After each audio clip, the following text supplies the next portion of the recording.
smart enough. Yes, sir. Okay, I'll call this meeting to order at 7 o'clock. There's a small change to the agenda. Do we need to put that on the agenda? Under personnel, there'll be one extra item under personnel. That's the only change. In camera. I'll need a motion to make that change. Councilor Schlossberg. Okay, a motion to accept the amended agenda. Okay, All in favor? we need to give unanimous consent to add it first, and then you have to Oh, adopt the okay. agenda. I thought you were magic. So you got it on there? So the motion is moved by Councillor Schlossberger for unanimous consent to add the following to the agenda, number 27 in camera, D personnel, FOIP section 17.2. So you'll have to agree. Okay, We all agree. all in favor? Carried. Now a motion to accept the amended agenda. Councillor Cutler? All in favor? Carried. Okay, minutes, regular meeting, November 25th. Any questions, anything you came up? If not, Good. motion to accept. I'll accept those minutes. Councillor Carlson? All in favor? Carried. Okay, we will, do I need a motion for that adjournment? I do need a motion. If we could get a motion to adjourn to the public hearing. I'll make that motion. Councillor Moore, all in favor? Okay, we'll call the public hearing open at 7:03. Need a motion for that too? Don't do a lot of these public hearings, so I'm not too. Okay, we need a motion to open the public hearing. Councillor Moore again, all in favor? Carried. Okay, it is 7:02. We'll open the public hearing. Any concerns concerning the dog bylaw? There's No, nobody- this isn't the public hearing on the dog bylaw, it's on the road closure. So I'll present the bylaw, if that's okay. Yeah, Gavin isn't The here road tonight. closure. No, I'm glad. I was thinking about the ones where you said it was mixed. Oh, up. yeah. Sorry, I'm skipping ahead of myself here tonight. That's okay. So Okay, go the ahead. public hearing is for a bylaw for the purpose of closing to the public travel and creating Title II and disposing of portions of a public roadway in accordance with Section 22 of the Municipal Government Act. And at the November 12th, 2019 meeting, Council gave first reading to the road closure bylaw. And that's to close the walkway adjacent to 6th Street West, if you all remember the request from the property owner to adjacent to that property. So the public hearing has been circulated for 2 weeks in the local press as required under the Act. And it's now presented as a public hearing for any comments in regards to the road closure. We have had no correspondence or interest from any interested party to speak at the public hearing at this point.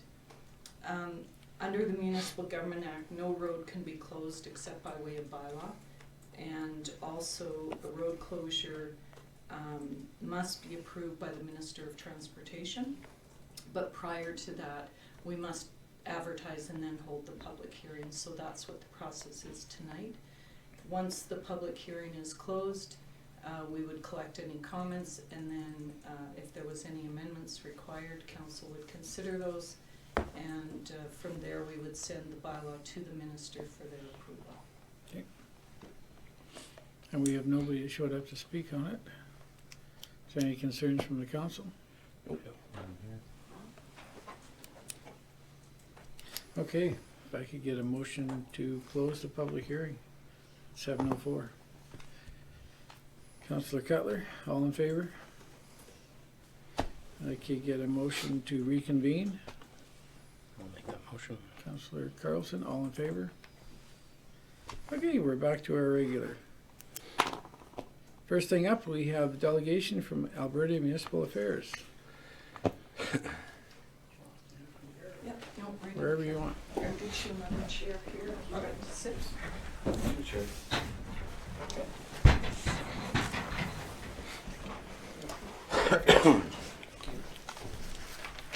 Thank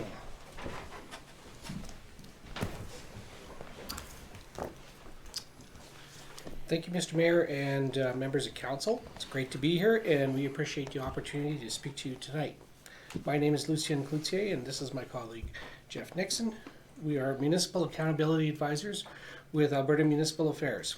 Our role is to help and support municipalities with legislative requirements of the Municipal Government Act, Local Authorities Election Act, and some other acts and regulations. In 2018, we started a new initiative called the Municipal Accountability Program, or MAP as we refer to it as. It's a mandatory program which all municipalities with a population of 5,000 or under will participate in a cyclical basis every 4 to 5 years. The list or order of this review is generally generated randomly. So each year we randomly generate or have generated ahead of time, generally speaking, a random list. Sometimes there's things that happen that we might have to change it slightly, but more or less it's a randomly generated list. And we do try to also spread it between the different types of municipalities that we review, those being summer villages, towns, MDs, and counties. So what MAP is not is a governance review. It's intended only to look at the legislative compliance, and as such we will not be interviewing members of council or the public. Our focus is on helping municipalities navigate through the requirements of the Act, and as well as recent changes, which is one of the things we definitely focus on. So to do so, we work collaboratively with your CAO to develop a customized report which highlights the areas of the municipality that are compliant, and if there are any deficiencies, we note those as well, and provide some remedies as to how to fix those things up. So the Minister expects a response with a timeline to correct any legislative gaps found in the review. So that said, the report can be used as a template, and we trust that the report will be an excellent toolkit with resources included to help achieve legislative compliance. There's nothing confidential in the report, and the Minister expects that it will be shared with council and the public. Our attendance tonight is simply to observe your council meeting for procedural items that require, as required in the MGA. Outside of this short presentation, we don't participate in the meeting. Thanks again for having us, as well as your cooperation. We look forward to providing our report, which will be a small, tiny little, about 80 pages long, but a lot of it is sort of the meat of each page is quite a bit shorter. Quite a lot of it is resource information and the questions that we ask and things like this. So sort of the parts that we actually add to the report, it's actually not that bad of a read. And so we thank you for having us tonight, and we're hoping that we can answer any questions that you might have for us. Maybe if I can just add some couple comments too, is that in preparation we send out a list of documents to look through, and just wanted to thank Marion and her team for putting that together. So we've got some documents from her. Like Lucien said, we work collaboratively with the CAO over the next few weeks. It takes a little bit back and forth. There's some finding of files and bylaws and resolutions from past minutes and that sort of thing. So really appreciate that help as well. And then the other thing is we try our best to schedule these as convenient as possible. And I think we've had to cancel a couple of times on one because of weather. Another one we were up to some regional training. So we just appreciate that flexibility, and thank you for having us tonight. And we had some storms today, but we made it through. We weren't going to miss the third one. So thanks so much for having us. Thank you. Any questions, guys? No, I think. Don't see anything. All right. Thanks Okay, very much. Thank you very Well, much. thank you. Thank you.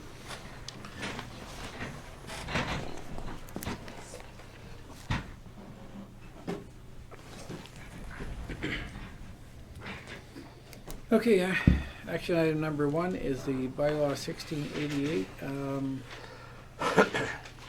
There's a word change. Marion, you want to go over that? Yes, so in my review of Bylaw 1688 this weekend, that is a bylaw to amend the dog bylaw. I noticed that in clause 1 it states the Town of Claresholm Cemetery bylaw number 1628 shall be amended. So we will require a resolution to amend that clause to state Town of Claresholm dog bylaw. And I apologize, I missed that until we've already gone through first reading and I still missed it, so apologize for that. But the revisions is that we are adding some stipulations around the number of dogs that are allowed, if you recall. Yep. No property shall have more than 3 dogs, and anything above 3 dogs up to 5 will be required to have a fancier's license. So bylaw 1688 did receive first reading on November 25th. After the motion to amend the clause 1, then we can proceed with second and third reading of that bylaw. Okay, somebody make that motion. Councillor Moore, Mr. Mayor. question.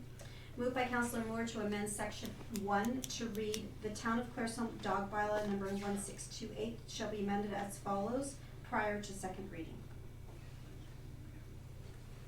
All in favor? Carried.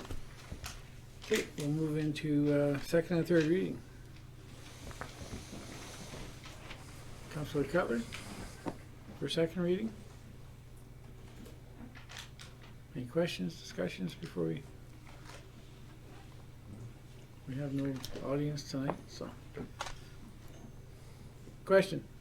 Moved by Councillor Cutler to give bylaw number 1688 a dog bylaw amendment second reading. All in favor? Carried. Third reading. Councillor Schlossberger. Question? Moved by Councillor Schlossberger to give bylaw number 1688 a dog bylaw amendment third and final reading. All in favor? Carried. Okay, moving on to number 2, action item, bylaw 1691, the BMO operational borrowing bylaw. Marion. And so the town has maintained a revolving line of credit with ETB for many years with a principal sum of $450,000. There are currently no funds drawn on this credit, but as you're aware, we are changing to the Bank of Montreal as our provider. So we need to adopt the bylaw annually, and we're changing that bylaw now to be with BMO rather than ETB. We carry this line of credit to maintain funds in case we have a cash flow issue. We have not used that, I don't believe, even this year at all. Oh, no. Probably for a couple, 3 years. It's probably been a while. since you've been here. Yeah. A long time. So, we would be looking for first reading of that bylaw tonight. Because the bylaw does not exceed 3 years, and it's for operational purposes, we do not require advertising of this bylaw, but we do pass it annually. The second bylaw I'll speak to right now as well is bylaw 1692, and again, that's an operational bylaw with AMSC, and that is for our credit cards. And in 2018, we began using the AMSC procurement cards. We have a credit limit there of $50,000, and we have a policy 3001, corporate credit card policy, that outlines the limits around that, with the CAO having a $10,000 limit and $5,000 or less for the other 8 card holders, and that is at my discretion based on what their needs would be. So again, this bylaw is there on an annual basis. We pass that for the upcoming year and does not require advertising. Any questions? Straight shoulder. Okay, if I could get a motion for bylaw 1691, first reading. I can make the motion, Mr. Councillor Mayor. Moore. Question. Moved by Councillor Moore to give bylaw number 1691, the BMO operational borrowing bylaw, first reading. All in favor? Carried. And if I could get a motion for bylaw 1692, first reading. I'll do Councillor 1692. Carlson. Question. Moved by Councillor Carlson to give bylaw number 1692, the AMSC operational borrowing bylaw, first reading. All in favor? Carried. Action item number 3, bylaw 4. Delegation response to the Claresholm Food Bank lease agreement. Marion. So since the delegation of council on November 25th, we've been working with the food bank regarding the use of the old recycling center for their operations. They are interested and they are looking for a lease agreement with the town for that, which will enable them then to apply for grants. It's equipped with the overhead door. The floor is able to sustain the weight of the food that would be stored there, and the equipment. Also, the size is appropriate, and then they have the ramp for loading and offloading. So they're very happy to actually be able to consider that building. So we did work with them a bit. There's going to require some minor renovations to the washroom and a few things in there.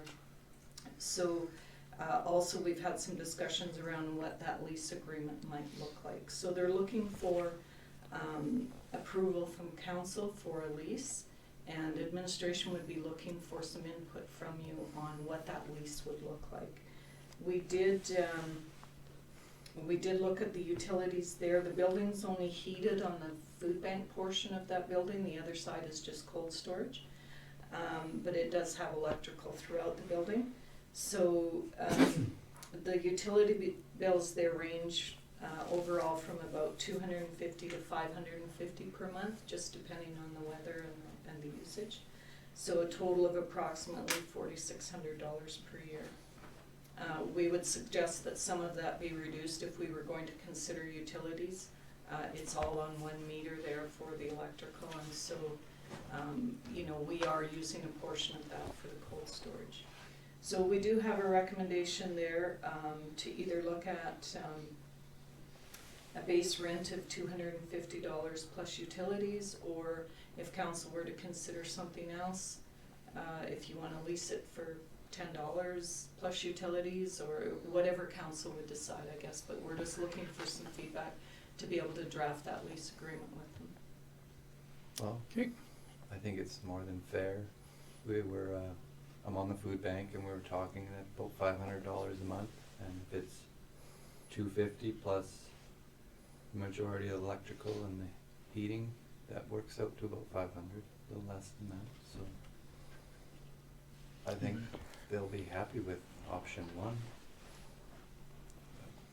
Anybody else?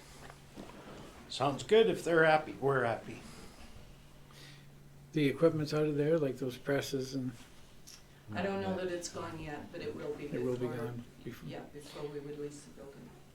The other thing is, I think if we find that there needs to be adjustments to the leases, they get operational, that can happen as well, right? Yeah, with proper notification, that can change, yeah. Currently, what are they using? The basement here Are and the, they using the basement? Are they paying anything for that basement?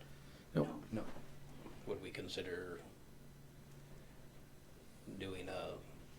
a dollar and let them take care of the utilities? See, I mean, it's a non-profit organization. it's I a was thinking- non-profit, but for $250, that's a pretty valuable space. And the town, I mean, it's never lost a nickel before. The town actually was included in the utility bills, the overhead of it. Now it's come off the utility bills. It was a recycling center. So I don't think the town needs to make profit on it, but I also don't think the town needs to donate it for free. That's my opinion.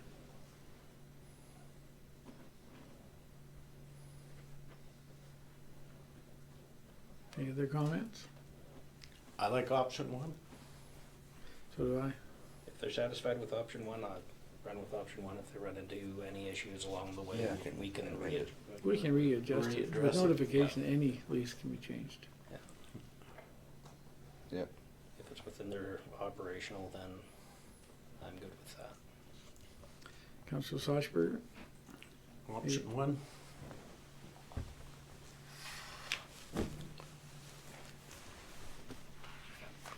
question? Are you making that motion? Yes, I am. Yeah. Moved by Councillor Schlossberger to enter into a lease agreement with the Clairson Food Bank for the terms and conditions as proposed, January 1, 2020 to December 31st, 2024, with a 5-year option to renew for $250 per month, plus utilities, 75% of the electrical bill and 100% of the gas bill. All in favor? Carried. News release, Government of Alberta, December 4th. Oh, historic investment in rural policing. Marion? Yes, so I believe it was a couple of months ago, I informed council of a process that we were involved with the review by the provincial government on the RCMP funding for municipalities with a population under 5,000.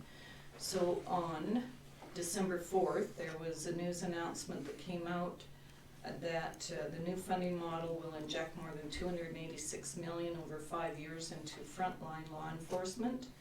And these new cost-sharing partnerships will see small and rural communities begin to pay a portion of frontline policing costs, bringing them into line with the larger communities and cities. Was my understanding when we went through the webinars and discussions with the organization that was overseeing this review, that those implementations wouldn't happen until at least 2021. We weren't sure of what that impact would be or if there would be an impact. So this was a bit of a surprise to me that this will be implemented in 2020.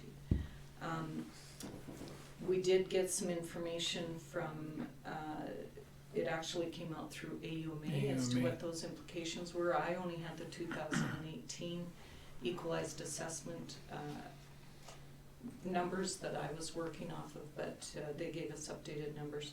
So in year one, which would be 2020, with the 10%, the impact to the town of Clarisholm would be $73,730.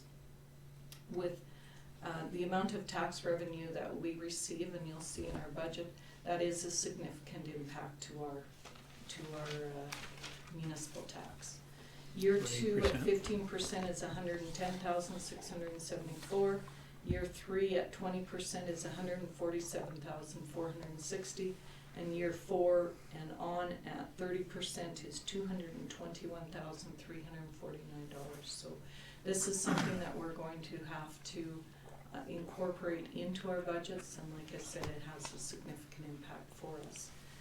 The next letter in the agenda, though, is a letter from AUMA regarding the same issue, and they've stated in there that their senior staff is working with the Ministry of Justice and Solgens for the implementation of the new model to see if it can be delayed in order to align with the 2021 municipal budgeting process rather than having this impact immediately in 2020. So we did know it was coming, but not quite so quickly. So. Yeah, it's a wonderful little surprise for the rural, for the population under 5,000. And I love how the province says they're going to inject $286 million into this over 5 years. They're actually not going to put a nickel into this. This will all come out of the MDs in small towns. All of it. If you do some math there, something, Yeah, 140. 170 communities. Yeah, at 200. And now the AUMA, because Barry pushed to get this. I was talking to one of his people Thursday, and they're all over it because it backfired on him. He didn't get any reduction in his policing in the town of Brooks. Like the city of Brooks figured they'd get a reduction out of this. Backfired on him, so now he's all over it trying to get it clawed back for a year. There was a question at Alberta Southwest that your current CPO program could count as part of that. At part of your contribution, but it was, nobody knew for sure. Don't think it would, because this is specifically aimed at rural crime. Yeah. RCPO is not allowed to leave town. That was what It's I worth thought. investigating, but I don't believe Yeah. it would work. We weren't alone in thinking The only county I know of that had it planned and that had the figure nailed right down was MD of Pinch Creek. How did they have it figured? And I was talking to the Reeve, and he was just as dumbfounded as me when you were talking about this on Thursday night. So how did My they? son did the budget, and the number that's on the list is exactly what was put in. Well, they're playing it pretty close to the chest then when they're talking to the rest of us. Yeah. But, yeah, everybody's like, "Whoa, Well, the only how are thing- we gonna do this?" Well, it's going to be a direct hit on the income, on the property tax, the My business tax. question I have, and I haven't been able to find any information on it, is I haven't heard anything from the RCMP as to their ability to fulfill those positions. Well, from my last conversation with the sergeant, they're having trouble with recruitment to fill the vacancies they have. So I don't see how this is, but that's not our problem. Marion? Just for clarification, I don't think that it's the intent of this to be solely RCMP officers. Okay. I think it'll be a mixture of policing options so through peace officers or sheriffs or those types of provincial policing maybe would be one of the options. There was some questions when we were going through the webinars from different municipalities about whether your current policing costs could go against that, and it was fairly clear that that would not be the case, that this would be new funding injected into policing, and that there would be Yeah. a share of that paid by the municipalities. Wow. Yeah, but no share by the province. But it Somebody's- says here, the partnership places priority on adding uniformed patrol officers in rural RCMP detachments. That's the wording right out of this news release. Yeah, that was my question, because that's how I read it, and knowing the problems we've had filling positions. Well, we've sat 2 men down for 2 years at one stretch. Crow's Nest, due to population, are supposed to have 9 RCMP. They have 6, 2 of which are on long-term disability. So Oh, they my. have 4 full-time artists. So they're 5 down. I know this is gonna be, but again, it's beyond our scope, we can't control it, but it is gonna be an issue. The money will be there for them, from us, but finding those officers. But again, the government is looking at getting their own police force going, so this is a good, if they can't fulfill this quota, then that's a good opportunity for them to start Exactly. expanding the sheriffs or whatever direction they're gonna go. Exactly. Well, I think the only, we'll adjust our budget, put it in the budget, but we can't put it as a requisition from the government, can we, on our tax return? I don't have clarification So on you don't that have yet. clarification yet? So what the mayor's talking about is if we could have it as a line item on our tax bill that's similar to what the education requisition would be, but I don't have Yeah. clarification on that. I'd certainly prefer that. I would prefer that, but the one thing I do wanna, and Marion and me have talked about this, is education. We're gonna have to, our first open house possibly, when we talk about the budget, we could put some stuff in the paper and get ourselves prepared for it. I want it to be very clear to the public, Yep. we didn't do this. Yep. We didn't just come out of the dark and say, you're gonna start paying. This could add up to another 2% hike on their taxes, 2 or possibly 3. While in the long term, it's gonna be even bigger than that when we get to Bigger. full payment. Yep. Mm-hmm. But in the short term, it'd be 2 to 3% would be my quickest figure. So it's a heck of a hit to the residents, but we're not alone. Everybody in Alberta is facing it, everybody under 5,000 population. So I just want you guys to think about it, and then when we have our first open house presenting the budget, I want an education. I want to really put it out there. You know, we didn't create this, and who did and where the money's going. Other than that, there's We no- should advertise it too, so that people know that's gonna be at the open house. Yeah, well, that's Right? what I mean. I want it blanketed in the paper Yep. and on the agenda before the open house, and discuss it, get it in the public. Whenever you guys are talking to anybody, get it out there. I mean, we can't stop it, but we certainly can. Is Point it it in the right going to direction. level off at 30%? Is that their max? Is We it- don't they know that. We don't even know. That's their projection right now. It's kind of an open book Yeah. so far. It could change in 2 years if they find they need more money.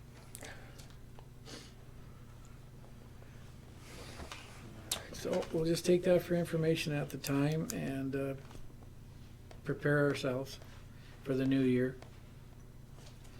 Because there's going to be, once it gets out there, there's going to be a big increase to your taxes. It'll certainly be a question you're going to get asked a lot. Okay, move on to number 6.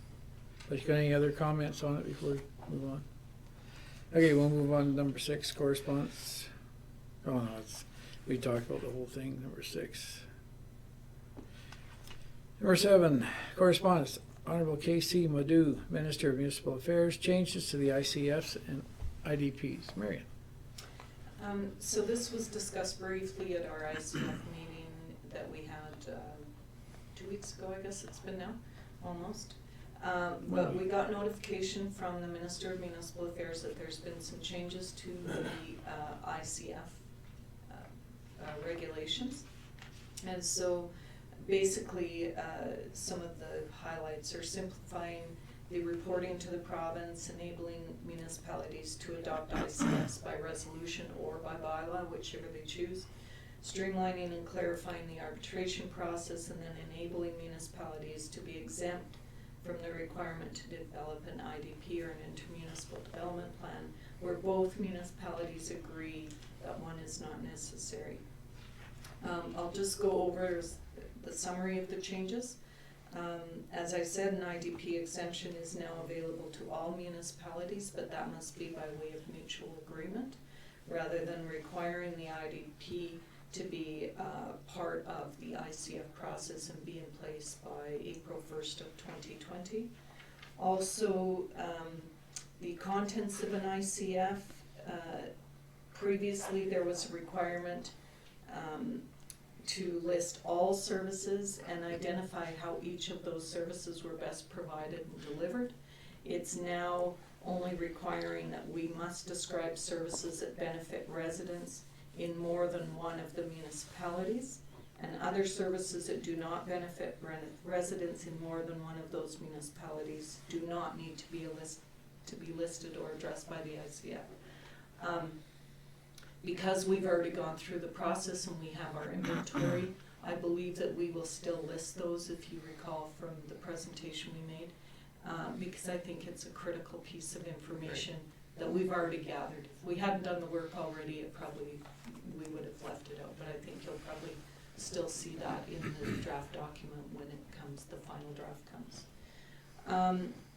Also, ICFs were required to address a specific list of services, which included transportation, water, wastewater, solid waste, emergency services, and recreation.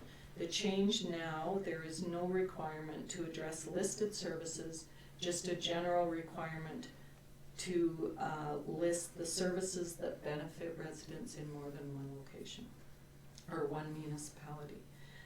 The method of creating the ICF, as I said, can now be adopted by bylaw or resolution, and that's a question I'll have for you later on the agenda.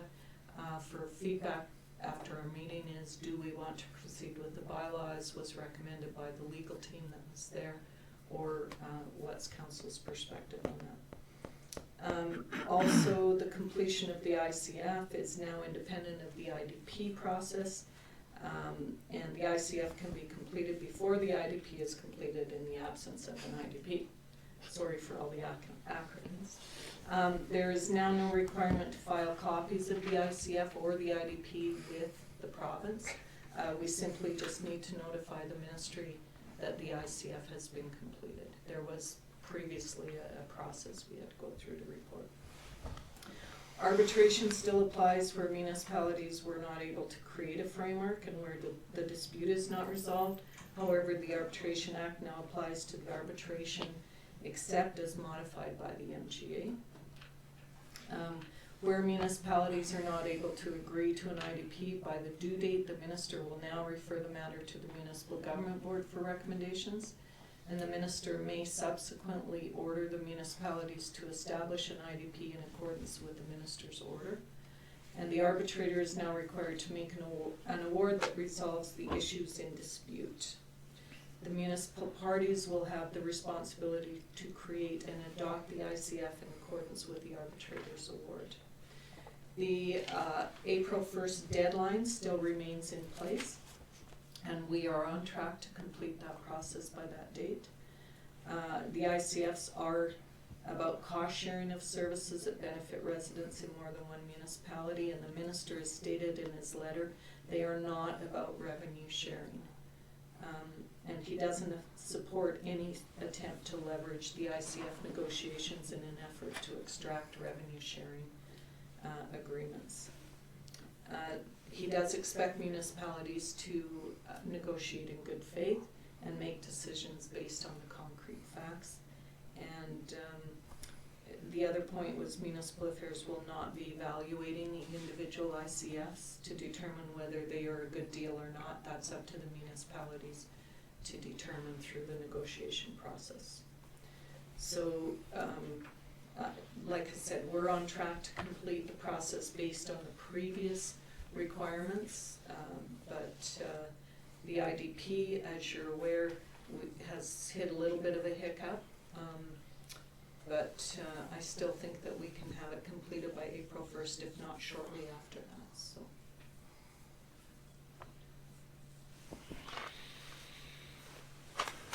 Any questions? All of us were at that meeting, Yeah, we're all at that meeting. so you're well versed in it. No further questions for Marion at this time?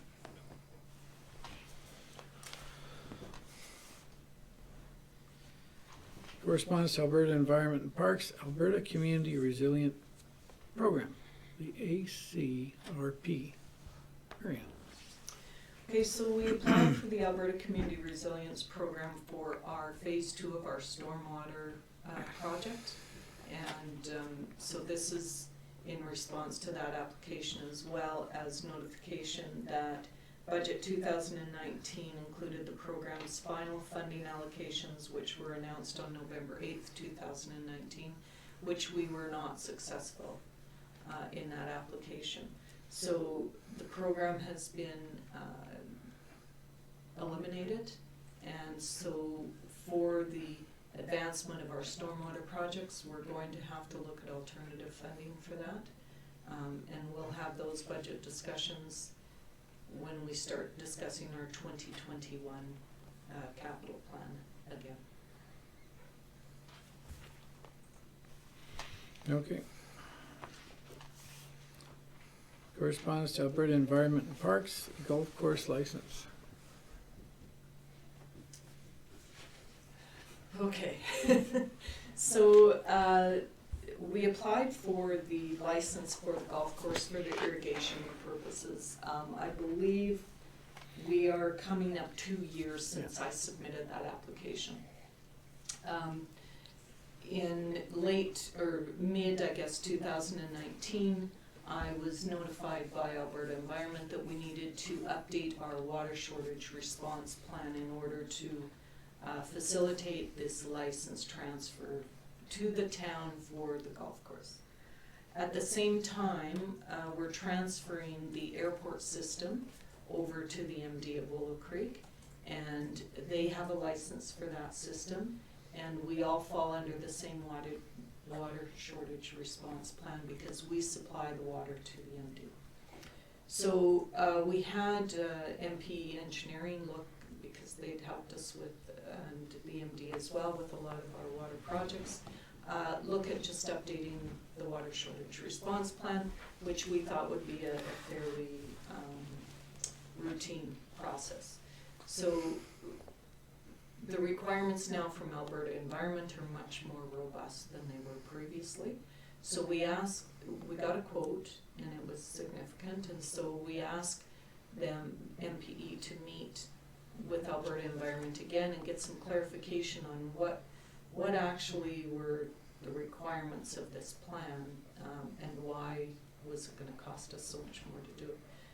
We probably shouldn't have done that, because then the quote increased, because the requirements were significant. So I asked for Alberta Environment to send a letter, just so that I could make council aware of what was happening there. So I'm just gonna read an excerpt from it. And this comes from Donna McCall at Alberta Environment. It says, the plan needs to be sufficiently robust that the triggers for the various stages of the plan are clear, i.e. tied to the reservoir elevations, and the actions at each phase are specific. Unable to assign water below elevation 1044, meter pumping, hauling water, contracts in place, access points, data confirmed, water availability under ice conditions, etc. And then a copy of the plan will be required prior to any authorization being issued. So what I understand from the meeting is that for us to say we will put in water restrictions at a certain level is not sufficient anymore. We have to define what do those water restrictions mean, and what do they mean for each user along the line. So if we have, like Granham's involved in this as well as the airport, us, there's some raw water users along our line that was agreements in the past, so we have to be very specific in what this water shortage response plan would be, and that's just one example. Again, in here it's like, pumping or hauling water, do we have contracts in place, where do we get that from, like very detailed reports. So I met with Derek from the MD with MPE, discuss this a little further. The current quote is $27,200. It did go up. So I will, with Derek's assistance, Derek is going to actually apply for a community partnership grant to help us fund this, hopefully help us fund this. Because it does include the 3 municipalities who share in that water service, and it's something that we need to do intermunicipal. So we're looking at that. The deadline on that, I believe, is January 20th, but the MD will make the application on our behalf. I just wanted to point out as well that she has said in here that she will make a recommendation to the director to consider issuing a final license on the project rather than a preliminary license, and that would be for the golf course, subject to, of course, receiving the water shortage response plan. So just wanted to make you aware of that. I believe the mayor has had conversations with our MLA, and perhaps we need to set up a meeting with him to have that conversation. I'll call him again, because the government has done everything they can to cut red tape. This department is increasing the red tape. Also, that 1044 meter level, if we, and if my memory serves me right, when we initially signed on with the government with Pine Coulee, the Pine Coulee was guaranteed by the province to maintain an above 1044 level, otherwise they would have a response for it. That was the original agreement. That's the way they talked. They must never have followed through with that. I didn't follow up on it, I just remember. I don't know of any guarantees from the province to keep that level above 1044. In fact, I was at a meeting with Alberta Environment and the MD where there was an expression of concern from Alberta Environment that those statistics, and I think I brought it to council's attention at that time, how the statistics are showing that it's decreasing, that level is decreasing over time in the last however many years Pine Coulee's been operational, and so we know it is decreasing, but we also know that the province has issued additional, and they're guaranteeing irrigation licenses. So instead of diverting, I know last year they did not divert, they forgot. I mean, it was, I talked to Roger about that, and it was the miscalculation of being there on time, and the gate was only open by the end of the runoff, and they missed it. So I know there's nothing we can do with the province except for talk amongst ourselves about it, but Well, yeah, and one of the things, the new licenses, I think it's at 1044, they will be cut off under the new licenses, where we had some kind of a water sharing agreement, and some opportunity under that. The new licenses are much more restricted. So, you know, you've got the irrigators who are sort of on a first come, they've had the license longer, right? So the municipality is at a certain level, they're at a certain level, the new licenses are at a different level, so there's lots of moving parts within this. So. but the town's license is, historically, it's 100 years old. Because we've been drawing our water from the creek. Yeah, but when you transfer to a new source, It's considered day one. you lose some of the historic grandfathering, I guess. I'll give Roger a call. I'll have a conversation with him about it tomorrow. Because at this stage, there's nothing we can do except for grin and bear it and see if we can get a grant. Yeah, we're kind of between a rock and a hard place because the MD needs it for the transfer of the license for the airport system. We need it for the irrigation, the golf course license, and so. Well, at least with the MD on board, if we don't get it would be a cost share with them. Yeah, we would look at cost sharing with them. I don't know if it'd be 50-50 because it would be based on our license allocations and those kind of things, but that would have to be negotiated with the MD with that cost Yeah, sharing. because Granham's involved, their water co-op's involved, past them. So there'd be more than just 50-50 might be pushing it. Granham's not theirs yet, though. But Granham was still responsible for their share. But I would push that we would not, and we shouldn't have to pay 50% of it. Well, if we hurry, maybe it will still will be. Yeah, just remember our contract with Granham, though, all of those kind of costs are the town's The responsibility. town's responsibility. Right, Granham wasn't sharing in those costs in our agreement. with Yeah, them. that's true. Well, whatever it is, we're gonna have to push through it. Okay, that's a good update for us. Correspondence, Community Foundation of Lethbridge and Southwestern Alberta, the Fall-Winter Grants Celebration, December 12th, 2019. Marion, you wanna say anything about this? Yeah, it's just the invitation to attend. They will be doing some of their grant awards there. I don't believe there's any grants specific to the town of Clarissone that we have applied for or supported the application for being awarded. Not that we're aware of anyway. So, No, I have but if permission. someone would like to attend, it's a good organization that supports a lot of applications in our community for sure.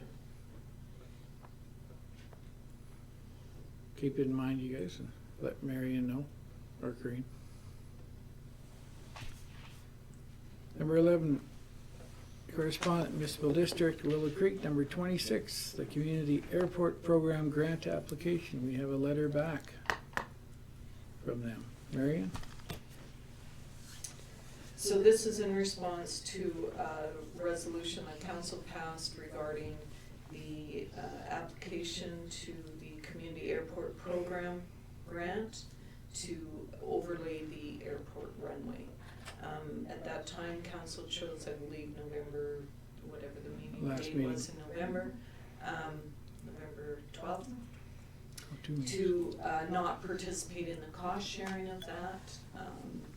And so the MD has responded that they are not prepared to pay all of the unfunded costs of that project as well, so they wouldn't support the application.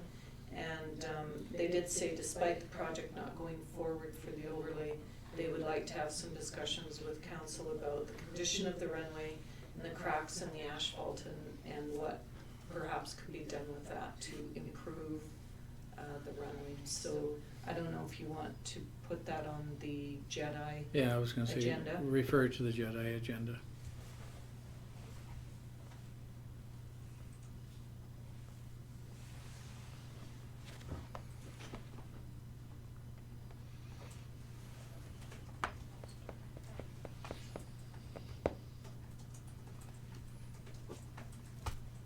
Any comments on this? There's no budget for it, Nope, so. we talked about that last time. Yeah. Okay. Number 12, Claresholm Minor Hockey, request for donation. Marion. So, Claresholm Minor Hockey has been awarded the 2020 Adam B. Hockey Alberta Provincial Championship. Council provided a letter of support about a month ago for that application to Hockey Alberta. And so they're hosting the tournament on March 19th to 22nd. There will be 8 teams in attendance. They anticipate using between 38 to 44 hours of ice. And they are now requesting that council consider donating the ice rental fee for that event. It will bring a lot of activity into the community, and you know, it's a good way to showcase the community. In 2016, we hosted the provincials then, or minor hockey hosted, I believe it was an Adam, I think it was Adam again. provincials. Bantam. It was Bantam. Bantam. Phantom? And at that time, council did approve up to 50 hours of ice time. If we were to do 50 hours at this point, the rate is $69.50 plus tax, so $3,475 plus tax is what that would add up to. Discussion? I like it. It brings a lot We of always teams. have. Yeah, Right? we support, it's bringing Just people to town. donate the Supports- ice time. Supports minor hockey, brings people to town, it's good for the businesses, good for minor hockey. Agreed. I'll make the motion to donate up to 50 hours of ice time for Councillor the Cutler? provincials.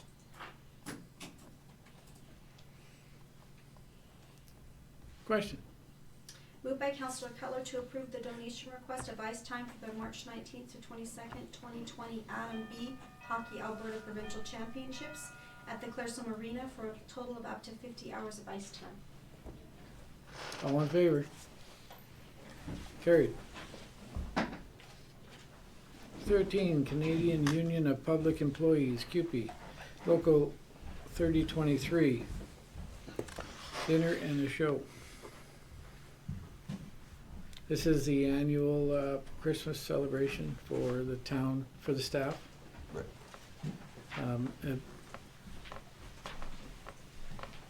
you guys have got to let, like we're going to attend with them. You guys have got to let Marion know who is attending. That's easy, two. You in it? Yeah. Well, No your wife can supper for come. you. So in a way, you'll be attending. You're attending. And I'll know more in a couple of weeks. I so. would think by then you probably, no, you're gone. No, I'll still be. You're a few days away from leaving. Just a few days away from. Well, you can let Marion know, and So I've got the 3 of you at 2. two. Okay. You can, you'll have to contact Craig and Yeah. Lise. Yeah, we'll do. They're both absent. Okay, I'll carry on. 14, request for decision, community center lease. Marion? So we have a lease with the Community Hall Board for the Community Hall. So we leased that to them for $1. We had a 5-year lease starting in 2010 that had a 5-year renewal option, and so that expires December 31st of 2019. So we did present them with a new lease to cover the next 5 years, January 1st, 2020 to December 31st, 2024, with a 5-year option to renew. The lease says that the hall board shall operate and manage the leased premises, including supplying all necessary equipment and personnel. We did have a change to Article 12 regarding subletting, and the reason for that is because they do lease a portion of that building to the Fish and Game Association for the gun club area. And so we've updated that to allow for that existing operation. We also added a requirement to provide annual financial statements and society returns to ensure that the organizations are operating in good status for those organizations renting our facilities or leasing our facilities. So our recommendation is that we continue with that lease with the hall board for the community hall for 5 years with the option to renew for an additional 5 years.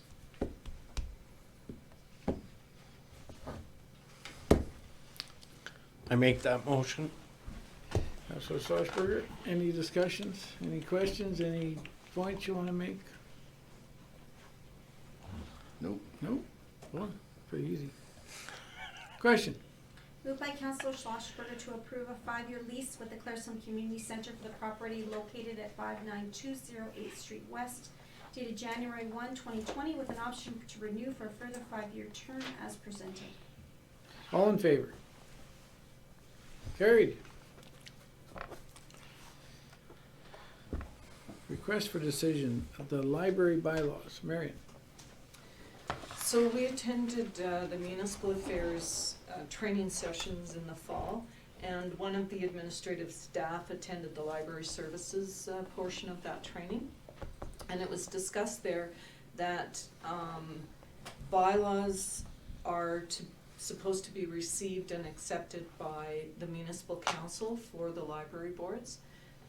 So before they're in full effect. So the library board has the authority to pass the bylaws, to craft and pass those bylaws, but they do need to be reviewed and basically accepted by council.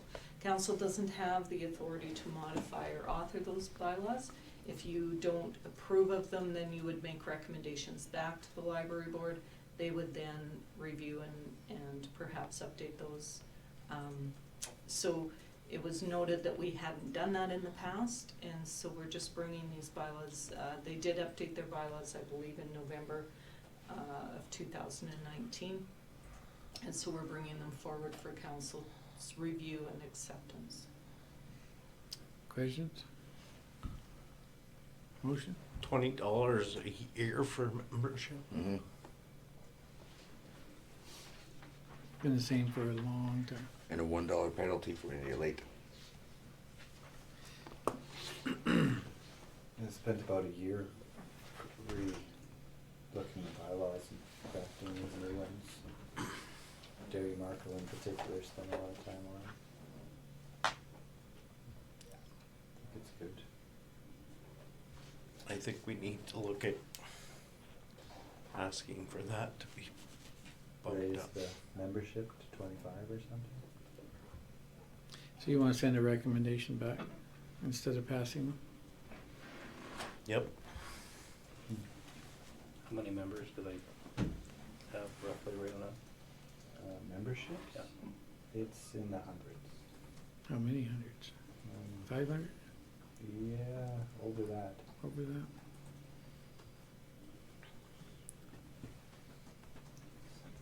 I don't know what the comparable is around. I don't know what a library membership should cost. Neither am I, but Yeah. $20 is pretty cheap. Well, it's been $20 as long as I can remember. 20 years. I'm sure when they did the review, and I can't, but my assumption would be that Right. they did an analysis of what rates are sort of across Chinook Arch Right. and what those rates would be, but that's something that Councillor But- Moore could take back to the Maybe library should board for before we- discussion. I don't know that it needs to affect your acceptance of these bylaws, but maybe No. just that it could be discussed at the board. Let's postpone accepting these bylaws until we get the information, then Councillor Schlossberger would be happier. Okay. Would that be a problem if we postpone it till next meeting, Marion? No, that's fine. Is that what you want? That'd be perfect. Any other discussion on the bylaws? Yeah, we should have a motion to table that to the next meeting then. So you're making it. Councillor I'll make that Schleichberger will make motion. that. Is table the correct term? I thought No, so. that, Postpone till the next meeting. It's to table the Is it table? I On thought the that table. was during the same meeting. Yeah, that guy that came and said tables had to be finished by the end of the Something meeting. different for Well, you that. set the date to table to the next meeting. Okay, we'll go with that.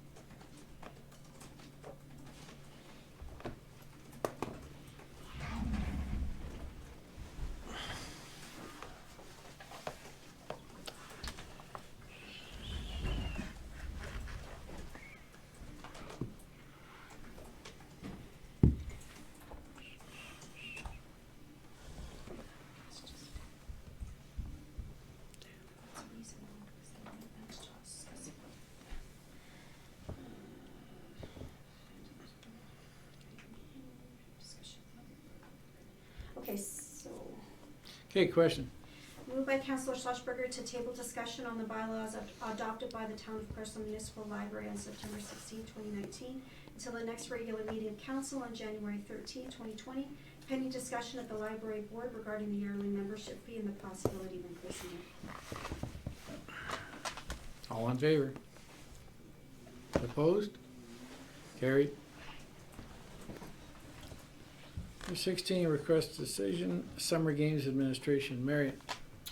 So from 2017 through 2019, the town of Clarsholm, our recreation manager, has acted as the administrator for the Southern Alberta Summer Games for our regions. So we had a contract with the municipalities within the MD of Willow Creek to act as the administrator. The agreement was for one-year terms, and annually the municipalities were consulted to see if they would like to continue for another year. So in review of our agreements and what's expiring in 2019, it was identified that we had missed updating this agreement for 2019. We did take on that role in July, well, through the spring and into July of 2019. So we're just asking for the purposes of documentation that council agree to complete and sign this agreement for 2019. We have since contacted the MD to notify them that we do not have the capacity to continue that because we do have some other projects that we have our recreation manager focusing on that are critical or a priority for our council. And we will be meeting with the MD in early January to put a plan in place for the 2020 Summer Games. We will assist them in whatever way we can to make sure that there's a smooth transition, but we won't be renewing the contract for 2020. Okay. Any questions? Somebody like to make a motion? I can make that motion. Councillor Carlson? Question?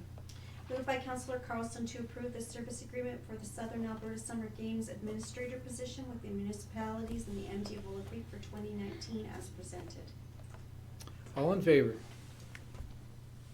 Carried. Request for decision, Fire Department, Payroll and Insurance Administration. Marion. All right, so we have been working on our fire services agreement for a couple of years now.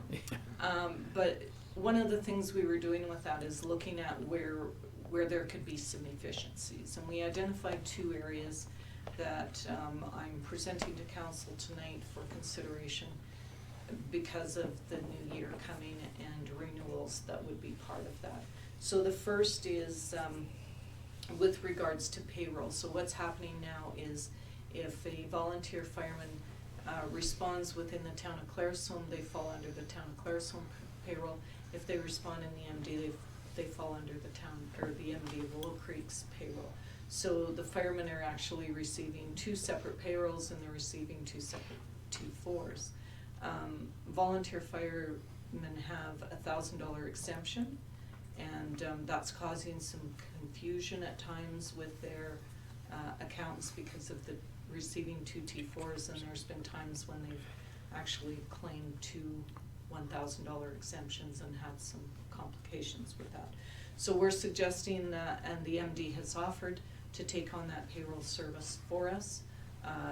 We have checked as to whether or not there's any CRA regulations or anything around that, but it's basically the same as hiring a payroll company to do your payroll for you. So that's the first recommendation, is that we use the MD of Willow Creek's payroll system. They would simply invoice us then for our portion of that payroll. That way the volunteers would only be receiving the 1 payroll and 1 T4. The second is that we have both carried insurance on those firemen as well, because it was under the assumption that they were 2 separate employees in essence, right? We've checked with the insurance company. They would not be paid twice. If there was an incident, they wouldn't receive payment from both insurance companies or both insurers. It would just be the one. Right. And so again, we're recommending that we just insure that under one. It makes sense for the MD to carry that as well because of the numerous departments that are under the MD of Willow Creek's umbrella, I guess is what you would say. So those are the 2 recommendations that we have before you tonight for consideration. Even though we haven't finished the fire services agreement yet, this is something that I would like to see implemented prior to the new year.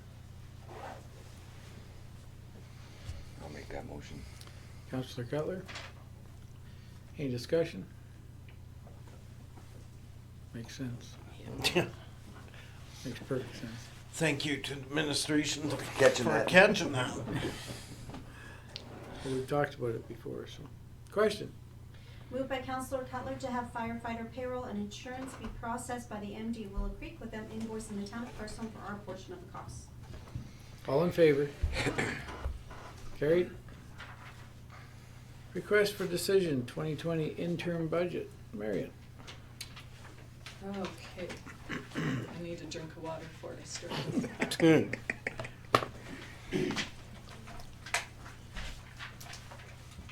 So as council is aware, the Facility Infrastructure and Planning Committee has been reviewing the 2020 capital budget, as well as the Audit and Finance Committee reviewing the 2020 operational budget. And at their last meeting, they recommended that the budget that I am going to present to you tonight, which is the interim budget, be approved by council. So I will go over just some highlights of the budget and where there's any major changes to it. So we do have some significant changes in user fees and programs, including our water and sewer utility bylaw with the new rate structures, and that will be phased in over the next 4 years. We also have a new single stream recycling program. In 2020, council is trying to hold the line, keeping further increases to a minimum, despite the lost revenues and cutbacks seen by the town's provincial revenues.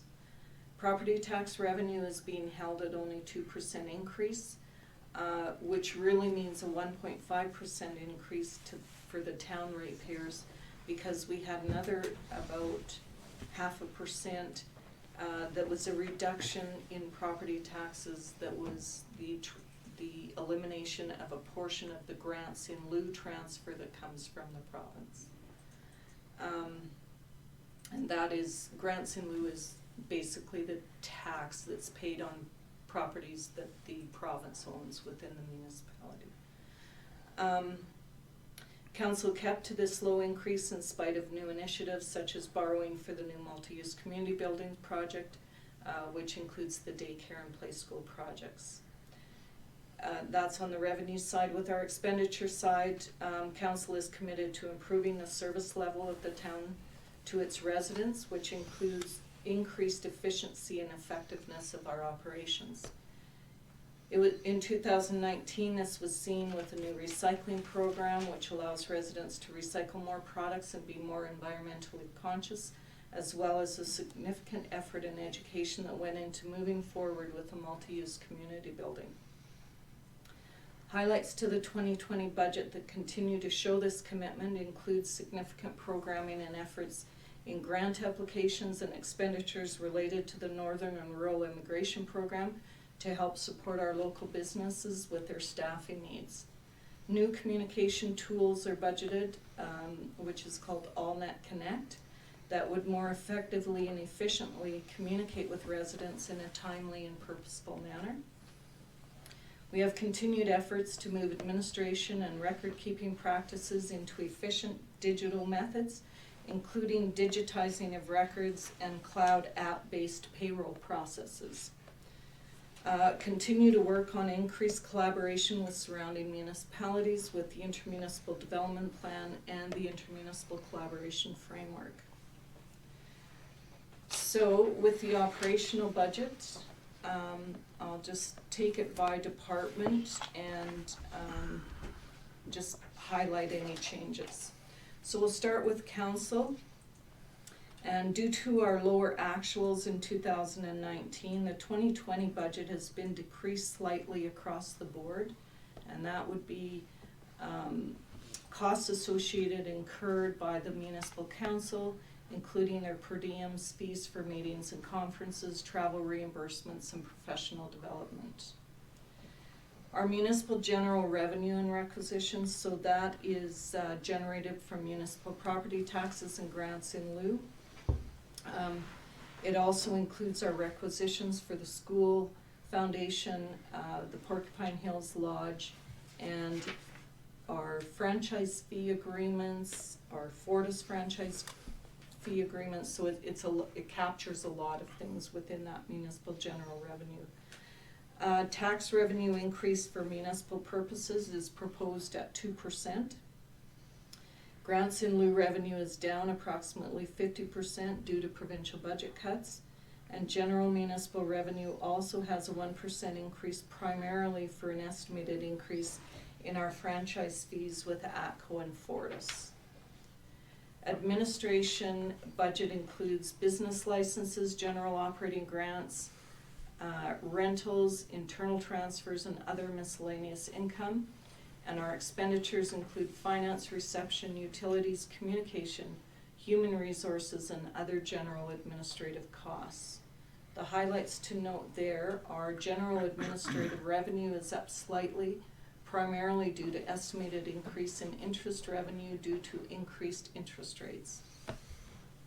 An approximate 2% increase in wages and benefits for union and non-union cost of living increase and changes in benefits rates, and that was negotiated in the QP agreement, I believe last year, 2018. This will be the same across all departments. There's no change in budgeted staffing levels for administration in 2020, with the exception of reduced hours budgeted for one part-time position and a shift in wage allocation between administration and another department, which gave rise to a slight decrease in administrative wages and benefits. Consultant fees dropped due to extra funds budgeted in 2019 for the consultation on the new intermunicipal collaboration framework. And,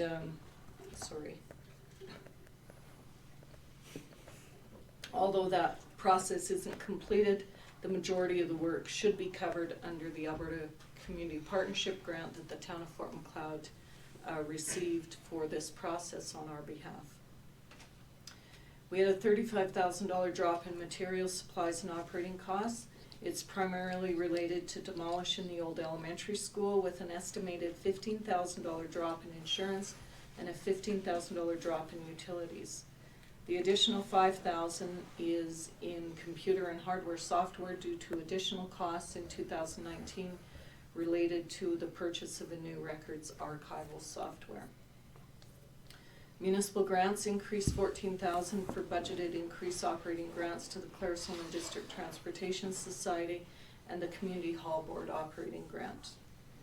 Public relations and taxi subsidy was reduced by 3,000 based on our 2019 actuals.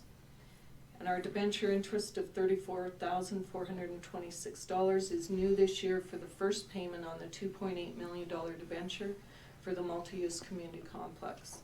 As a debenture won't be drawn until after January 1st, there will only be one semi-annual payment in 2020.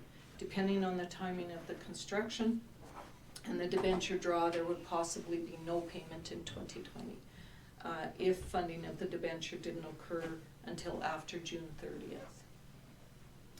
Transfer from reserves of $31,825 utilized the town debt reduction reserve to cover the principal portion of the multi-use building debt payment in 2020 to keep the tax increases down and balance the budget. The fire department deals with expenses related to operating the volunteer fire department. Provincial grants is offset by the regional fire study costs and is the unspent grant amount remaining that is unutilized of the original grant that we received in 2017. The amount of the drop from 2019 in both these accounts is the amount actually spent in 2019. We anticipate having that wrapped up prior to April 1st, and so those funds will be fully utilized at that time. We have an increase in MD contribution based on 50% contribution to estimated $15,000 fire hall painting, floors and walls. So we have an agreement with the MD for the 50% maintenance costs there. Significant decrease in equipment due to $11,500 budgeted in 2019 for new radios. No similar large equipment expenditure is budgeted for 2020. We have an increase in materials, supplies, and operating costs for fire hall painting estimated at $15,000, which was discussed earlier. Bylaw enforcement budget includes both bylaw and animal control activities. Licenses and fees increased based on prior year actuals for revenues collected on cleanup materials, cleanup fees, and that would be where a contractor is sent in for clearing of sidewalks, cutting grass, etc. There's a similar increase in material supplies and operating expenses, as this is a net zero function. Municipal fines further decreased based on actuals. This is due to insufficient time or resources for the CPO to spend significant amount of time handing out traffic violation tickets. Increase of $6,500 in material supplies and operating costs, $3,000 is noted above for licenses and fees, and $3,000 for a new computer in the CPO vehicle. Professional development budget decreased back in 2018, has decreased back to the 2018 levels now that our new CPO has received his required training to become a CPO 1 officer. Our common equipment pool, the department is responsible for general building and equipment maintenance and other general infrastructure. Material supplies and operating expenses increased by $3,000 primarily for costs related to a soil remediation project at the town shop. The soil has been monitored for years, and the next step is now to remediate on-site primarily through aeration of the soil. This is significantly cheaper than disposing of the soil, and this was offset by a decrease to shop expense, materials, freight, and yard and building maintenance. Road, streets, walkways, and lights. So this department is responsible for road maintenance, including plowing, sanding, street sweeping, and curb repairs. Utility costs for street lighting is also included in this budget. We have material supplies and operating expenses increased by $10,000 for additional traffic safety control materials. We added transfer to reserves, and that's operating to save up for crushing of asphalt and bulk gravel purchase so that we don't have those one-time expenses. There's no other significant variances to note in that department. Airport, the town owns the municipal airport. We have a decrease in facility rentals based on the 2018-19 actuals. That has gone down. No other significant variances.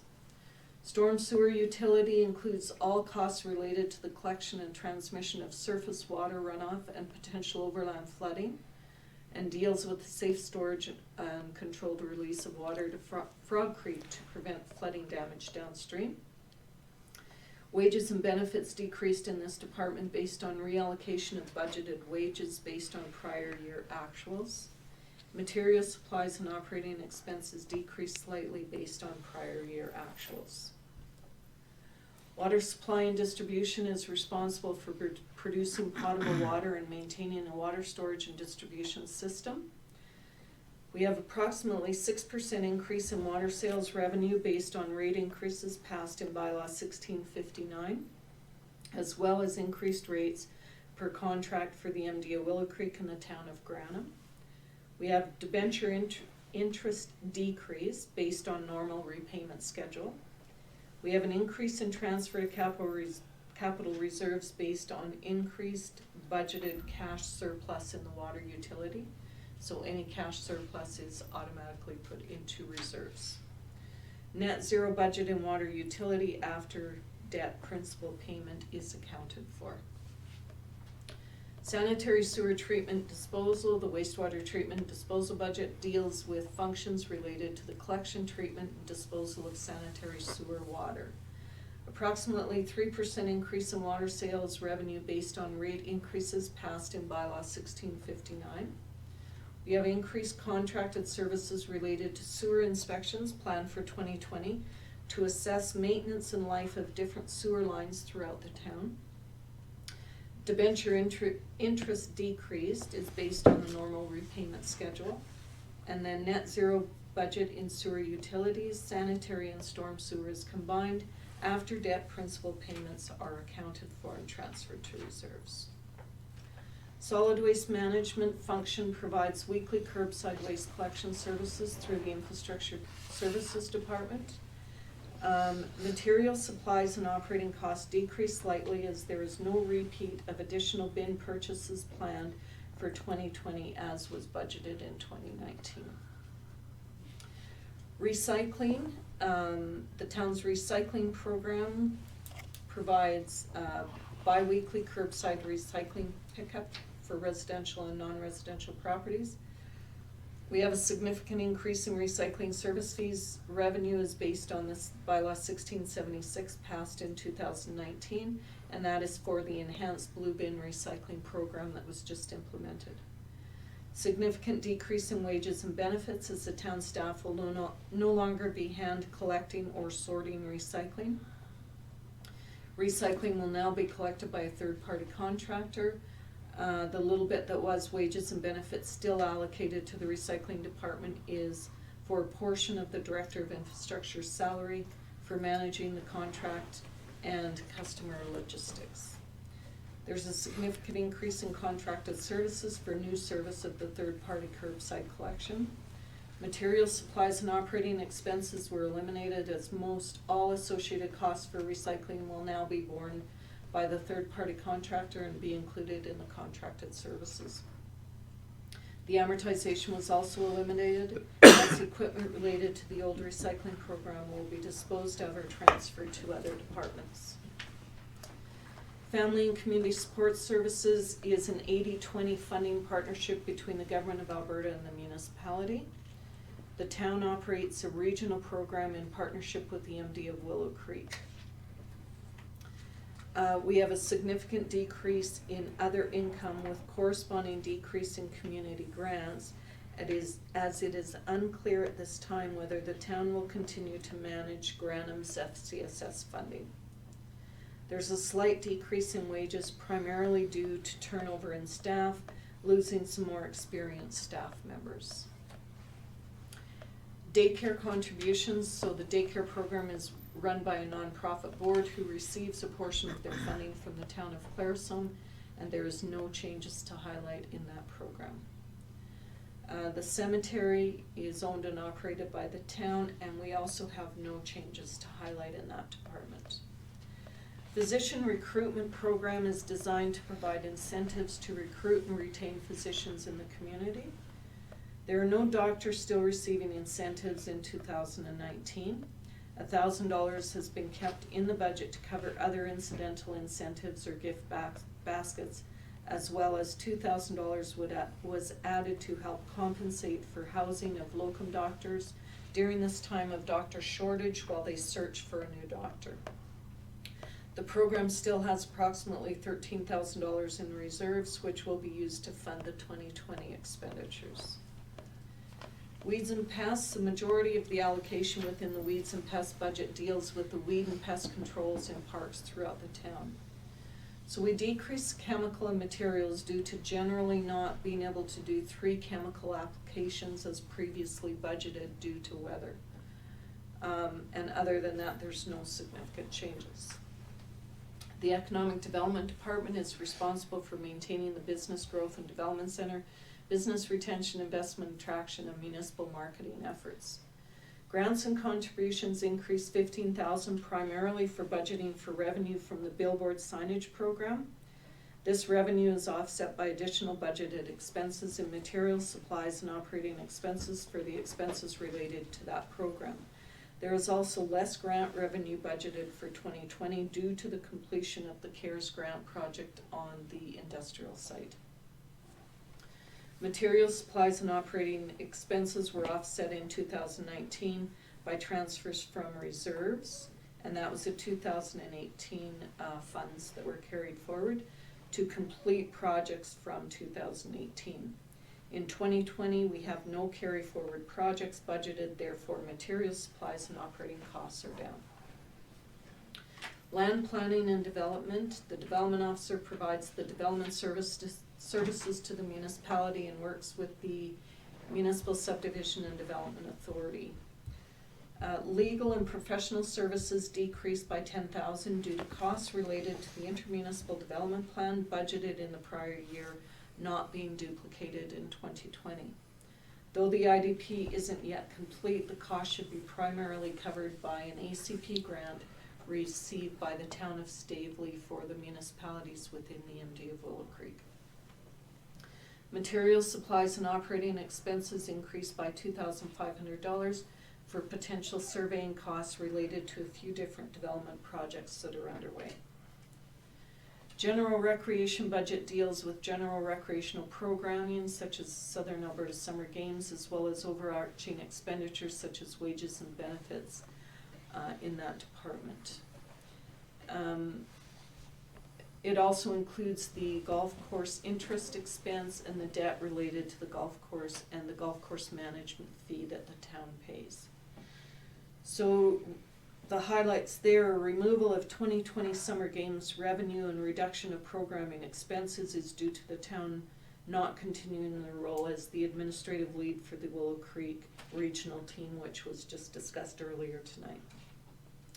The golf course management fee was increased by 2%, and the debenture interest decreases year over year as the debt is repaid. Parks budget includes maintenance of the town's parks as well as the fees and costs related to the town's campground. We reduced the parks grants and other funding based on historical difficulty actually receiving STEP grants that are budgeted for, and if received, difficulty finding qualified applicants to fill the criteria of those grants. Decrease in materials, supplies, and operating expense of $5,000 due to no additional funds budgeted for new tables and chairs as was in 2019. The arena operates the ice arena. Other rentals were increased due to additional adult and Zone AA rentals expected. Advertising revenue increased based on our 2019 actuals. Materials, supplies, and operating expenses were increased $20,000 for a compressor rebuild, which is done every other year. We have 2 compressors and each is rebuilt once every 4 years. The Aquatic Center is owned by Alberta Health Services and shares the facility with the town of Claresholm. The town operates the facility covering some of the maintenance costs, lifeguards, and programming expenses. We have decreases in gate admissions based on declining actuals for 2018 and 19. And materials, supplies, and operating expenses increased by 2,000 for planned audit of safety, service, and staffing as required periodically by the Life Saving Society. The museum board oversees the operation of the museum, but the council approves the budget. So we have an increase in museum grant revenue by $25,000 due to expectation of receiving the AMA operational staffing grant again in 2020. And there's no other significant changes to highlight. The library board oversees the activities and the budget requests of the library. We have a $5,000 increase in operational funding from 185 to 190. However, no capital funding requested for 2020, so there is a slight drop in the grant funding. And there's no other significant variances to note. So that is it for the operational budget. The capital budget, I will give a summary of. Under engineering structures, we have the municipal stormwater system upgrade phase 1, which was a carry forward from the 2017-18 budgets. We have funding still available in the ACRP grant. So the expenditure is $326,983, and that is funded through ACRP and MSI grant. We have the municipal stormwater system upgrade of phase 2 of $1.6,287. We anticipated an ACRP grant of $1,440,258 and MSI grant for the remaining $160,029. As I reported earlier in the meeting, we were not successful in the ACRP grant, so we will have to look at alternative funding for that portion before that project moves forward. We have the North Industrial Paving of $450,000. The funding for that is from the federal gas tax of $225,000 and the MSI grant of $225,000. Amundsen Park redevelopment phase 1, we budgeted $220,000 for that, with the funding to come from the federal gas tax and a CFEP grant, which is a community facility enhancement program. And that is $117,000 and $103,000 respectively. Tennis court resurfacing of $85,000 with funding to come from CFEP, federal gas, and the Southern Alberta Recreation Association of $42,500, $27,500, and $15,000. Infrastructure master plan, including our water reservoir study of $150,000, with the funding to come from federal gas tax of $125,000 and the capital water and sewer reserve of $25,000, for total of engineering structures of $2,832,270. Under building projects, we have the multi-use community complex of $3,800,000, with funding to come from a debenture of $2.8 million, MSI grant of $647,880, and a CFEP grant of $352,120. And then we have the arena roof replacement of $170,000, funding to come from the federal gas tax of $85,000 and a CFEP grant of $85,000. Machinery and equipment purchases, we have a front-end loader for $265,000 with funding to come from the MSI grant, $225,000, and a trade-in of $40,000. Bobcat replacement is $45,000, and we do this annually. We have a trade-in of $40,000 and tax funded of $5,000. So machinery and equipment total of $310,000. Sorry, I didn't say building structures. So tax funding for our capital projects is actually only $5,000. And that, in a nutshell, is the operating and capital budget, interim budgets presented tonight for council's consideration. Go ahead. Questions? Discussions? Wonderful. That's not what I expected.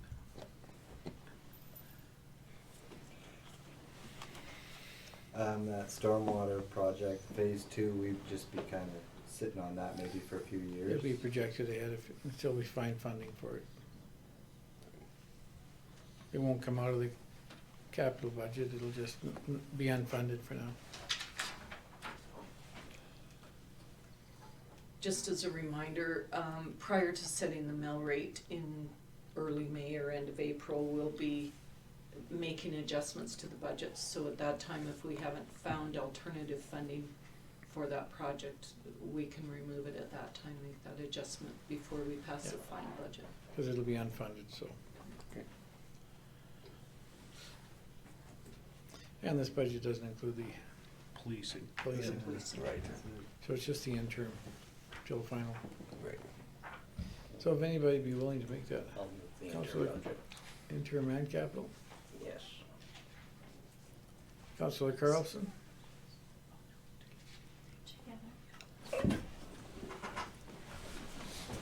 Question?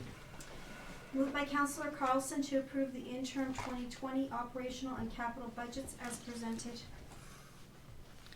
All in favor? Carried. Page 2. Request for decision, town operations on Christmas Eve. Marion. So I'm asking for council's permission to discontinue operations at noon on the 24th, to allow our employees to be able to go home and spend some time with their families on Christmas Eve. Think that's reasonable? I just like how they put that. It's like spend some quality time with their family on Christmas Eve. I'll make that motion that we cease, discontinue town operations. I use the exact same wording on our signs. Yeah, no, it gets you. It's good. Question? Moved by Councillor Cutler to discontinue town operations at 12 noon on December 24th, 2019 in the spirit of the season, and to allow staff to be with their families and loved ones. All in favor? Opposed? No, I'm late to the game. No, I'm not opposing that. Thank you very much. That's got on camera. Carried. That's got on camera. I did that on purpose, by the way. Yeah, thanks. Number 20, request for direction, ICF. Marion. On Thursday, November 28th, council attended a session along with the other councils from the municipalities within the MD of Willow Creek as well as the MD to discuss the draft intermunicipal collaboration framework bylaw and agreement. That was presented by the lawyer that we've been using as well as the mediator that we've been using in that process. So I've attached those documents there for your review. They were discussed in depth that evening. And so the next steps are to receive feedback from the respective councils on the proposed bylaw and whether council would prefer the ICF to be implemented by way of a bylaw as was recommended by the lawyer or by resolution. The time frame that we've identified is that December and early January council will have their time for deliberation and feedback. And then early January, we need to have that information back to the lawyer so that he can draft the final documents. Then in early February, we will have the final review of the ICF with the administrative team. And then that again will be presented back to councils for their review. February and March, we will go through the public consultation. And then we would anticipate that council would pass the ICF bylaw or pass the resolution depending on the decision and the agreement. So right now I require some input from council as to what direction you would like to take to make sure that we meet that March 31st deadline. Well, by bylaw, I would think just the way I it's would- always been, and I agree. I would prefer bylaw. Mhm. But especially the way they presented it. Yeah, it's the enforcement. Right. Yeah, no, that makes sense. Were you comfortable with the way the bylaw was crafted, the way the agreement was crafted? I know there was some concern about, you know, whether or not there was enough detail for some, but I think once we have the inventory attached as the schedules, those agreements are already in place. Right. The ones that aren't in place, we can get some memorandum of understanding. I guess we wanna look at, you know, the structure. Are you comfortable with the 2 councillors being the ICF committee? 2 councillors from each municipality being the ICF committee? Do you wanna see something put into the bylaw that committee will meet within a certain period of time? Once the bylaws are ratified by the individual councils, so that you make sure that the process continues to move forward and it's not just a bylaw you review in the next. Didn't they make that suggestion that the committee would commence or meet within the 6 months They did. of whatever? I like that recommendation to make sure that the tires keep traction or whatever. Well, This way they. I'd That like they to go a don't little- come off. I'd like to go a little further too and recommend that the councils meet after that on a yearly basis minimal. At least Yeah. once a year, they should be sitting down and looking at least. the document. We've got, Is that possible to put that in there also? Well, the committee would be reviewing the document. But the committee It's is not also gonna be. structured to have all of the councils meet. No, But the committee would The be committee. to review, yeah, that's already in there, yeah. so for a yearly review. Because Well, it would be an ongoing review. an ongoing, yeah, but I'd like to see it minimal, because I mean, I can easily see it, the councils are busy and pushing it off and going a few years before we touch base on it. I would like to see it, that you would have to meet at least once a year after it's all initiated. I thought it's, If I remember correctly, there was a requirement. I didn't catch that in there, but it was definitely I thought it required did. yearly.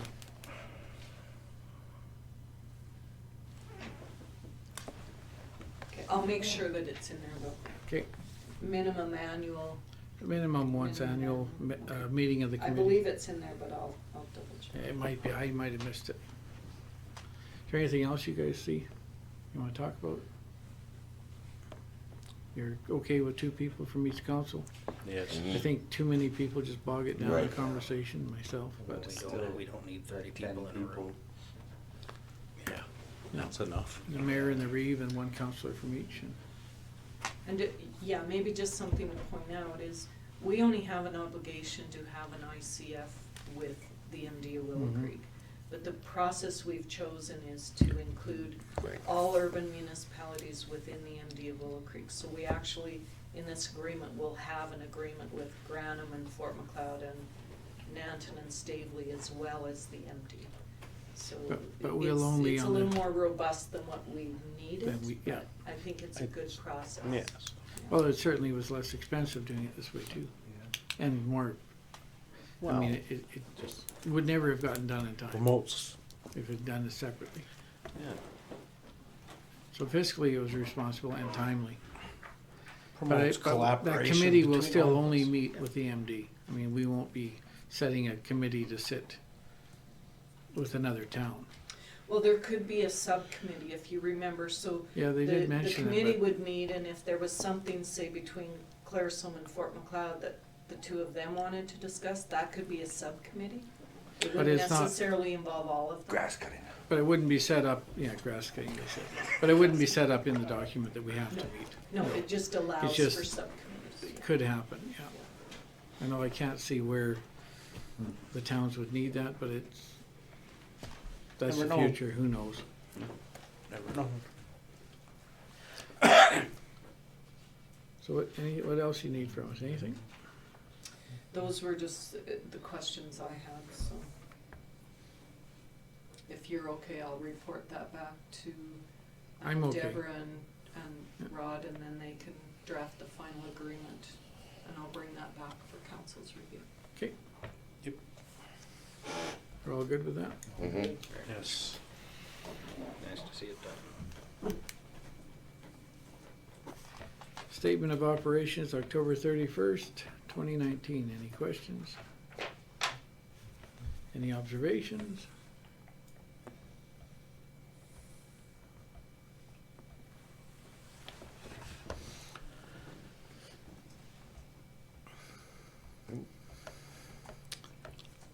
I'm good. Okay, Well on track. we need a motion to accept them. From somebody. Councillor Cutler? Question? Moved by Councillor Cutler to accept the consolidated statement of operations for the month ended October 31st, 2019 as presented. All in favor? Carried. Information brief, the MD of Willow Creek circulation notice November 29, 2019. Marion? So we've just been given notice from the MD of Willow Creek that there was an application that was circulated back in November. It was heard by their MPC from Jason Toon regarding his operations out there with the Drifting Club. He was looking to extend the hours Monday to Friday, 8 a.m. to 8 p.m. This correspondence we received just notes that that application has been withdrawn. Okay.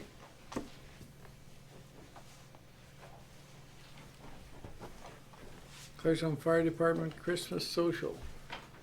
Nice. December 18th, 2019. We put the 19th. On the 19th. We put the 19th in the Yeah. body of that document. 18th Sorry, up it top is and the 19th. 18th. It is The 18th? That's me, sorry. It is. Can pick a day and go. No. Yeah, just Show up twice. the 19th is for those that don't. So it's the You 18th, don't wanna go on the 19th. December 18th. Okay, so I will attend, and any other council members I'll that be there for the. council and emergency services committee members. Anybody that's interested in coming, same as last year, hand out a few awards and they're Do some cards and hug Santa. nice. You can hug Santa all you want. Okay. Depends who Santa is. Probably Bob Milton. I'll pass. Information brief, CAO report. Any questions? Nicely done. Nicely done. Information brief, council resolution status. Any questions? And adoption of the information items. Any questions on the information items presented? If not, can I get a motion to accept them? Councillor Schlossberger. Question? Moved by Councillor Schlossberger to adopt the information items as presented. All in favor? Carried. Motion to go in camera. Councillor Carlson. All in favor? We are in camera. Take a 5-minute recess. Please turn the camera off. That's hilarious. Okay, motion to come out of in camera, please. Councillor Cutler. All in favor? Okay. First off, we have 2 offers on 2 parcels of land that we talked about. Who would like to start off? The motion to accept the first one. Councillor Cutler. Have we got those pre-written? They're ready. Ready to go? Okay, question. Moved by Councillor Cutler to enter into a sale agreement with Southline Real Estate Limited for the property described as Lot 1, Block 11, Plan 7910032, which is 4.29 acres, in the amount of $77,200 plus GST, subject to conditions of development. Exactly what I said. All in favor? Carried. And the second offer on the land out at the airport. Councillor Moore. Question. Moved by Councillor Moore to enter into a sale agreement with Structural Precast for the property described as Lot 1, Block 10, Plan 7910032, Lot 2, Block 10, Plan 7910032, Lot 3, Block 10, Plan 7910032. Way more And complicated Lot piece. 4, Block 10, Plan 7910032, which totals 10.85 acres, in the amount of $195,000 plus GST, subject to conditions of development. All in favor? Carried. Okay, the revising the land annexation application. Who would like to make that? Councillor Cutler. Boy, these guys are not helping you at all. No. Get a little sore. Question. Moved by Councillor Cutler to proceed with the revised application for annexation and enter into the tax agreement for 10 years for the lands located at 427-1223 Southeast, owned by Custom Cannabis Inc. All in favor? Carried. And last but not least, the interim chief. Who would like to make that motion? Oh yeah, you take the easy one. Councillor Schlossberger. So sorry, who's making the motion for Craig White? Yep. Yep. Okay. Question? Moved by Councillor Schlossberger to appoint Craig White as interim fire chief for the town of Claresholm. All in favor? Carried. I need to start this before. Motion to adjourn. No, Nope. I need to review those motions here. I feel like something's not right on those land motions. It's something Give me- about the price? Give me 1 second Yeah, I here, thought it was okay? the total price was Yeah. 195 between the two. Yeah. Yeah, it was. Yeah. Yeah. And we got 195 and 177 on the other. I was hearing that too. 123. Okay, Mm. 1, 2, 3, 4. So we will have to make a motion to revise the purchase price. Do you have it on you? You screwed that up. No, you did. My motion was, Oh yeah, he took my the big motion one. was for the 77. Moore screwed that up. Yeah, that's all my fault. That's why Brad wouldn't take it. Did you find it, man?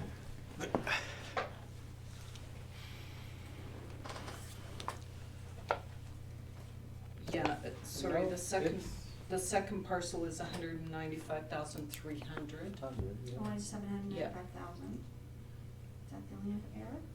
I think. Yeah, because parcel It was 1 two. is that one with 11 for 78,600. Is that what you've got? No, Offered 77,220. 77,200. I didn't come up with these numbers, they were somewhere. Right. Okay. 77,220, alright.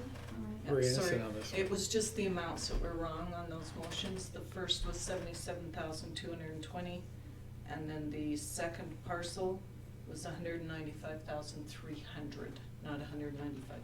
So the best way to correct these would it be to, It was just the amount was recorded but we gotta make a wrong. new motion then. No, it was just the amount was recorded wrong here.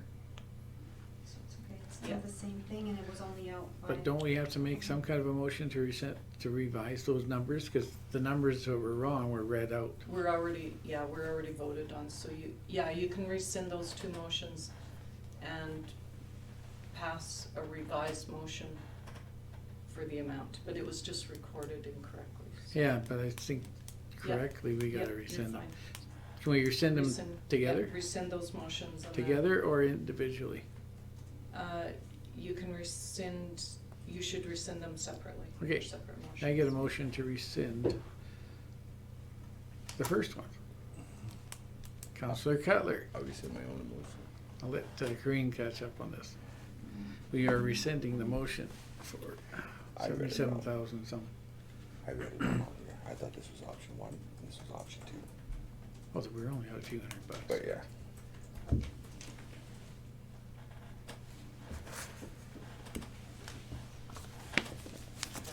And then we'll just repeat everything. I was reading this as option 1, Just There's rescind and some- that was motion. option 2.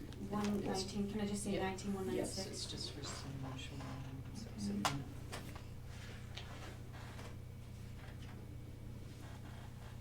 Okay, so the motion is moved by Councillor Cutler to rescind motion number 19196. All in favor? And to rescind the next one? Councillor Schlossberger. Oh, you finally, Moved by Councillor Schlossberger to rescind motion number 19197. all in favor? Carried. Okay, let's start again. Who would like to make the first motion to accept the land sale offer out of the airport? Councillor Moore. Question. Moved by Councillor Moore to enter a sale agreement with the South Line Real Estate Limited for the property described as Lot 1, Block 11, Plan 7910032, which is 4.29 acres in the amount of $77,220 plus GST, subject to conditions of development. All in favor? Carried. Motion 2. Councillor Cutler. Question. Moved by Councillor Cutler to enter into a sale agreement with Structural Precast for the property described as Lot 1, Lot 2, Lot 3, and Lot 4, Block 11, Plan 7910032, which is 10.85 acres, in the amount of $195,300 plus GST, subject to conditions of development. All in favor? Carried. Motion to adjourn. No, it's his. Who was it? Councillor Carlson. We are adjourned. Somebody's got to bring a level in here. Fix those. Turn the camera off, please.